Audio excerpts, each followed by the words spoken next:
วัสดีเจ้าคลิปนี้นะเจ้าป้ากับเยมีคนเมืองเห็นแล้วนะเจ้าแล้ววันนี้คลิปนี้จะเสนอกำเมืองอยู่2 หมวดนะเจ้าคำแรกเลยนะเจ้า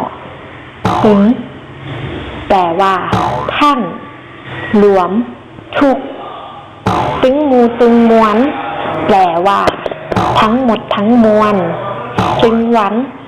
แปลว่าทุกวันตึงวันตึงคืนแปลว่าทั้งวันทั้งคืนตึงมดแปลว่าทั้งหมดคำที่2นะเจ้าเตื่อแปลว่าครั้งคราวหรือหนแห่งหนึ่งความหมายนะเจ้าก็คือยังไม่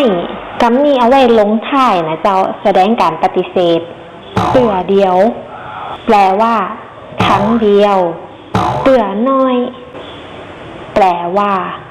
ทีละน้อยเตื่อเล็กเตื่อน้อยแปลว่าทีละเล็กทีละน้อยเราลองมาทบทวนกันเห็นกันนะเจ้าตึงหมูตึงมวลตึงวันตึงคืนเตื่อเดียวเตื่อน้อยเตื่อเล็กเตื่อน้อยก็ลองเอาไปฝึกหูฝึกใจพอนะเจ้าเป็นจะได้ก็คอมเมนต์บอกกันได้นะแล้วถ้าใครมีคำถามหรืออะไรอย่างก็คอมเมนต์ตั้งลุมคลิปนี้ได้เหมือนกันนะเจ้าถ้าชอบคลิปนี้ก็อย่าลืมกดไลค์กดแชร์และกดกระดิ่งด้วยนะเจ้าจะได้บ่พลาดคลิปใหม่ๆคลิปนี้เย่ไปแล้วเจ้าแล้วป้ากันในคลิปหน้าเจ้าบ๊ายบาย